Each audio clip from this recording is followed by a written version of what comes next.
இன்றைக்கி ஏன் கிறிஸ்தவம் ஒரு கேள்விக்குறி ஆகிட்டு தெரியுமா? ஆவியில் நிரம்புறது, அந்நிய பாஷையில் பேசுகிறது, உருள்றது, புரள்றது, சிரிக்கிறது எல்லாம் இருக்குது. இதெல்லாம் உண்மைங்க. நீங்கள் நம்புறீங்களோ நம்மளைய நான் நம்புகிறேன். ஆவியில் நிரம்பிட்டா கையை ஸ்பீடாக தட்டணும்னு தோணும் தெரியுமா? நான் அனுபவிச்சிருக்கிறேன்.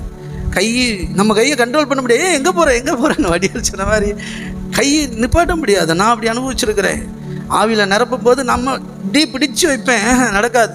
எப்படி சொப்பனத்தில் நம்மளை போட்டு அமுக்கும்போது கனவு கம்பம் பாருங்க, அமுக்கும்போது விடுங்கன்னு கத்திட்டு அந்த மாதிரி ஆட்டோமேட்டிக்காக நடக்கும். நமக்குள்ளே தட்டி கையை தட்டுவோம்.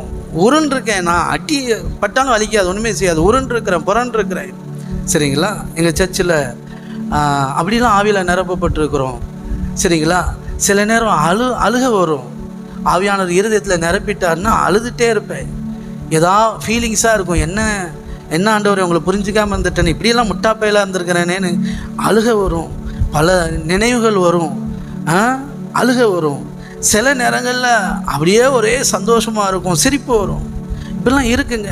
ஆனால் இன்றைக்கி கேள்விக்குறி ஆகிட்டு பார்த்தீங்களா?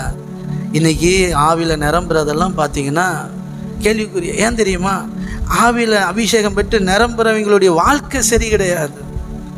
இங்கே நிரம்புறாங்க, அடுத்து வீட்டில் போய் ஒரு நிரம்புறாங்க. அப்பாடி, இங்கே பேசுகிற அந்நிய பாஷை, அங்கே பேசுகிறது மோசமான பாஷை. சாட்சி கெட்டு போயிடுது, நடத்தையில் கெட்டு போயிடுது. சொல்ல காப்பாற்ற மாட்டான்றாங்க. விசுவாசிலேருந்து ஊழியக்காரங்க கொண்டு காப்பாற்ற மாட்டான்றாங்க. உன்னை செய்யணும்னு சொல்லிட்டாங்கன்னா செஞ்சிடணும். பாருங்கள், வாக்கு கொடுத்துட்டு தவறிடுவாங்க. எல்லா இடமும் கெட்ட பேர். புரியுதுங்களா? அப்போ பாருங்கள், இப்படி இருக்கும்போது கிண்டல் அடிக்க தான் செய்வாங்க, கேலி பண்ண தான் செய்வாங்க. அப்போ உண்மையிலே கர்த்தருடைய ஆவி எங்கே உண்டு, அங்கே விடுதலை உண்டுன்னு வசனம் சொல்லுது. அப்போது ஆவியில் நிரம்புனா அங்கே விடுதலை இருக்கணும். பாருங்கள், அப்படி நிரப்பப்படணும். அப்போது உண்மையிலே அந்த தேவனோடு கூட ஐக்கியத்தில் கரெக்டாக இருக்கும்போது தான் சாட்சியெல்லாம் உண்டாகும். நம்மளை கொண்டு பெரிய பெரிய காரியங்கள் நடக்கும்போது உலகம் சொல்லும் கர்த்தரும் கூட இருக்கிறார் அப்படின்ட்டு. புரியுதுங்களா? ஓகே. அப்போ இந்த உறவில் மனுஷன் இருந்தால் பாருங்கள், நிறைவில் வாழ்ந்தான். இங்கே கேள்வி வந்தோன்னே, சந்தேகம் வந்தோன்னே தான் விழுந்து போனோம். பொய்யை நம்பினா. நல்லா கவனிச்சுக்கோங்க. இதை ஏன் சொல்கிறேன்னா, உங்கள் வாழ்க்கையில் நிறைய கஷ்டப்படுறதுக்கு காரணம் வீணான பொய்யை நம்பிட்டு இருக்கிறீங்க. பிசாசு உங்களுக்குள்ள அப்பப்போ பொய் சொல்லுவான். உனக்கெல்லாம் பணம் வராது, உன்னெல்லாம் ஆசீர்வதிக்க மாட்டார், உனக்கு நல்லா நடக்காது, உன் பிள்ளை உருப்படாமல் தான் போகும். இதெல்லாம் பொய். புரியுதுங்களா? ஆமாம். இன்னொன்று சொல்லுவாங்க, எங்கேயாவது விபத்து நடந்துடும், சின்ன பிள்ளைங்க செத்துரும், கடவுள்னு ஒருத்தர் இருக்காரா இல்லையான்னு உங்களுக்கு சந்தேகமாயிரும். அவர் நல்லவரா கெட்டவரா அப்படின்னு ஆயிரும். ஆமாம், இந்த படத்தில் நல்லவரா கெட்டவரான்னு தெரியலையம்மான்ற மாதிரி. ஆமாம், நீங்கள் நல்லவரா கெட்டவரான்னு கேட்டிங்கன்னா அவர் நல்லவர் தான் சொல்லுவார். புரியுதுங்களா? அவர் ஒரு நாளும் கெட்டவரும் கிடையாது. ஆதாரமாக ஏசப்பா சொல்கிறார். ஆமாம், பிதா ஒருவரை தவிர நல்லவன் ஒருவனும் இல்லையேன்னு நல்லவர்னு சாட்சி கொடுத்துருக்கிறார். கையை தட்டி. இதை விட என்ன ஆதாரம்? ஏசப்பாவே சொல்லியிருக்கிறார், பிதா ரொம்ப நல்லவன்.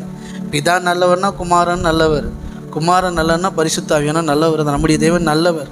அதனால தான் கர்த்தர் நல்லவர், அவரை துதிங்கள், அவர் கிருபை என்றும் உள்ளது. அவர் நல்லவர்னா நல்லவர்னு நில்லுங்க. ஏன் கெட்டவராக பார்க்குறீங்க? அதனால தான் நம்ம ஊழியத்து பேர் கர்த்தர் நல்ல ஒரு ஊழியம்.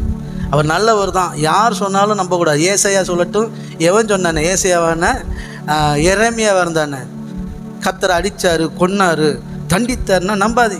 அதெல்லாம் பொய். அது எப்படி பிரதர் பைபிள் வசனம் பொய் ஆகும்? இயேசு சொன்ன பிதா மட்டும்தான் மெய். இயேசு வெளிப்படுத்தின பரிசுத்த ஆவியானவர் மட்டும்தான் மெய். வேறு ஒருத்தனுக்கும் ஒன்றும் தெரியாது. அப்படி தான் ஏசப்பாவே சொல்கிறார், என்னை தவிர வேறு ஒருவனுக்கும் பிதாவை தெரியாது அப்படின்ட்டார். இயேசு காட்டுற பிதா தான் நம்ம பிதா. இதெல்லாம் அவங்க அறிஞ்ச பிதா. இப்போ புரியுதுங்களா?